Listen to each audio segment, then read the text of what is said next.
আল্লাহু আকবার বলেন। রব্বুল আলামিন বলেন, আসমানের সৌন্দর্য দেখতে দেখতে তাকা থাকতে থাকতে তোমাদের দৃষ্টি শক্তি ক্লান্ত হয়ে নিচের দিকে ফিরে আসবে। আমি রবের বানানো আসমানের সৌন্দর্য দেখে শেষ করতে পারবা না। সুবহানাল্লাহ বলেন, সুবহানাল্লাহ বলেন। রব্বুল আলামিন এই আয়াত নাযিল করে সমস্ত দুনিয়ার নাস্তিকদেরকে চ্যালেঞ্জ শুরু করে দিলেন যে আল্লাহকে বিশ্বাস করতে চায় না, আল্লাহর নবীকে বিশ্বাস করতে চায় না, ওই সমস্ত নাস্তিকদের চোখে আঙ্গুল দিয়ে রব্বুল আলামিন দেখায় দিলেন, ওই নাস্তিকের দল আসমানের দিকে তাকায় দেখ, আসমান কত বিশাল, আমি রব এর চাইতেও বিশাল। কথা বলেন ঠিক না বেঠিক? ইবাদত হবে কার কার কার? আওয়াজ দিয়ে বলেন কার?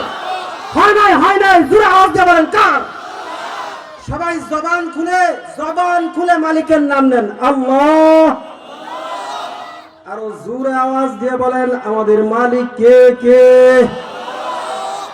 আল্লাহ রাব্বুল আলামিন আসমান সৃষ্টি করে নাস্তিকদেরকে দেখা দিলেন, জানা দিলেন, ও নাস্তিকের দল শোনো, তোমরা যদি আমি রব্বুল আলামিনের বানানো আসমানকে নিয়ে গবেষণা করো, কোন মুমিন যদি চিন্তা ফিকির করে, তাহলে আমি রব্বুল আলামিনকে পেয়ে যাবে। সুবহানাল্লাহ। 2 নাম্বার, ওয়াল ইয়াউমিল মাউউদ।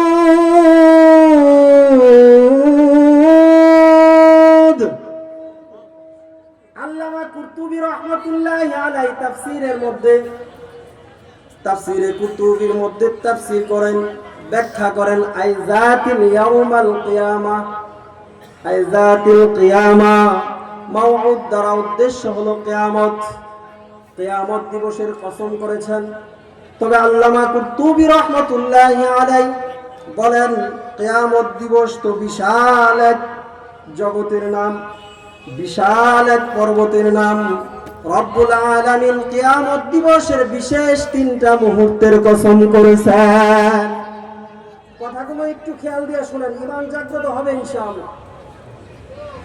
আল্লামা কুরতুবী রাহমাতুল্লাহি আলাইহি বলেন, মাউউদ দ্বারা আল্লাহ পাক রব্বুল আলামিন কিয়ামত দিবসের বিশেষ 3টা জিনিসের কসম করেছেন। 1 নাম্বার কসম করেছেন, মানুষগুলো যখন কবর থেকে উঠবে শুধু দৌড়াইতে থাকবে আর দৌড়াইতে থাকবে আর দৌড়াইতে থাকবে। 29 নাম্বার পারা সূরাতুল মাআরিজের 43 নাম্বার আয়াতের মধ্যে রব্বুল আলামিন সবিস্তারে আলোচনা করেছেন। আম্মা জান আয়েশা সিদ্দিকা রাদিয়াল্লাহু তাআলা আনহার সামনে যখন এই কথা বর্ণনা করা হলো, আম্মা জান আয়েশা সিদ্দিকা রাদিয়াল্লাহু তাআলা আনহা বলেন, মানুষগুলো যে উলঙ্গ অবস্থায় দৌড়াইতে থাকবে, কেউ কি কারো দিকে তাকাবে না? সুবহানাল্লাহ বলেন। আল্লাহ রাব্বুল আলামিন সূরাতুল মাআরিজের 43 নম্বর আয়াত নাযিল করে জানা দিলেন, মানুষগুলো এমন ভাবে নির্দিষ্ট একটা গন্তব্যের দিকে দৌড়াইতে থাকবে, কেউ কারো দিকে সামান্য পরিমাণ তাকাইতেও পারবে না। সূরাতুত তাওবা 17 নম্বর পারার 10 নম্বর পৃষ্ঠা রব্বুল আলামিন বলেন, ওয়াতারান নাসা সুকারা ওয়া মা হুম বিসুকারা। রব্বুল আলামিন বলেন, মানুষগুলো এভাবে দৌড়াইতে থাকবে, মনে হবে মানুষগুলো নেশাগ্রস্ত অবস্থায় আছে, নেশা করেছে, অথচ একজন মানুষও নেশা করে নাই, নেশাগ্রস্ত না। 2 নাম্বার, আল্লাহ রাব্বুল আলামিন কসম করেন, রব্বুল আলামিন বলেন, ইয়াউমা নাতবিস সামাআ কাতাইয়িস সিজিল্লি লিল কুতুব। আল্লাহু আকবার বলেন। বাচ্চারা যেমন লিখিত কাগজকে খাতা থেকে বই থেকে ছিঁড়ে হাতের মধ্যে দুমড়ে মুচড়ে দেয়, আল্লাহ রাব্বুল আলামিন বলেন, কিয়ামত দিবসের ওই মুহূর্তের কসম, যখন আমি তামাম গোটা আসমানটাকে আমি রব্বুল আলামিনের হাতে নিয়ে দুমড়ে মুচড়ে দেব। আল্লাহু আকবার। রব্বুল আলামিনের কুদরতি হাতের মধ্যে গোটা আসমানটাকে নিয়ে আল্লাহ রাব্বুল আলামিন সারা দুনিয়ার তাম আসমানটাকে এরকম দুমড়ে মুচড়ে দেবে। একজন শায়ের বলেন, মা নাবুদ মুতাকাদা মা নাবুদ, মা নাবুদ মুতাকাদা মা নাবুদ, লুৎফে তু না গুফতায়ে মামি শুনুদ, আদমিয়ত দাদা ইবাজম মুসলমান কর দই, আয় খুদা কুরবা শাম ইহসাব और ইহসা কর দই, আফা হাসিবতুম আন্নামা খলাকনাকুম আবাসা وأنكم إلينا لا ترجعون الله أكبر। কিয়ামত দিবসের 3 নাম্বার মুহূর্তের কসম করেন রব্বুল আলামিন, যখন সমস্ত নবীর উম্মতরা যার যার নবীর কাছে যাবে, পয়গম্বরের কাছে যাবে। দীর্ঘ লম্বা হাদিস। এক সময় আমাদের নবীর কাছে সমস্ত উম্মতদেরকে পাঠিয়ে দেওয়া হবে।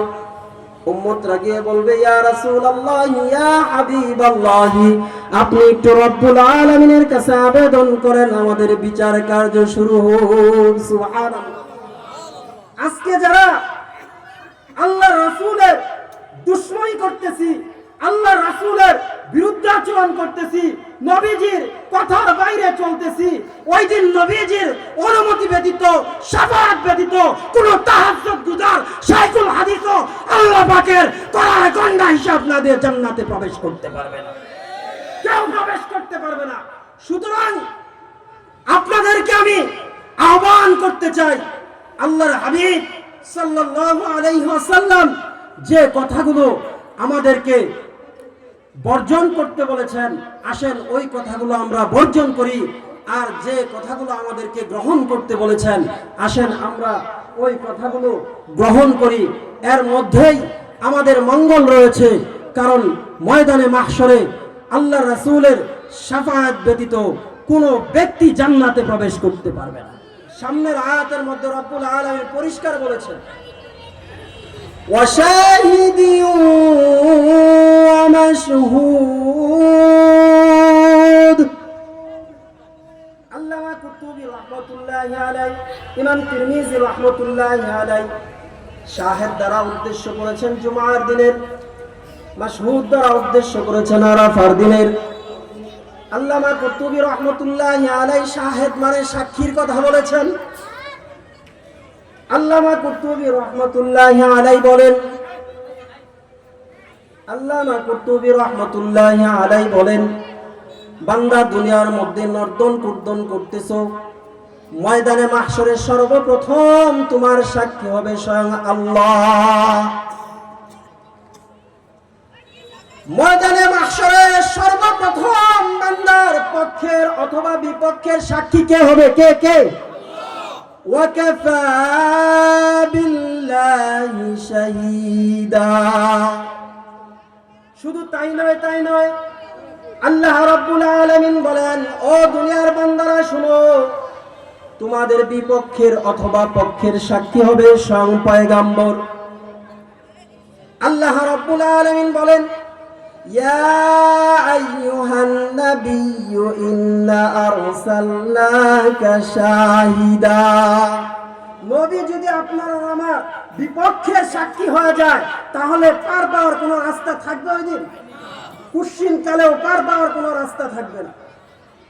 শুধু তাই নয়, আল্লাহ রাব্বুল আলামিন বলেন, ও দুনিয়ার মানুষ শুনো, শুধু আমি আল্লাহ সাক্ষী হব তাই না, পয়গম্বর সাক্ষী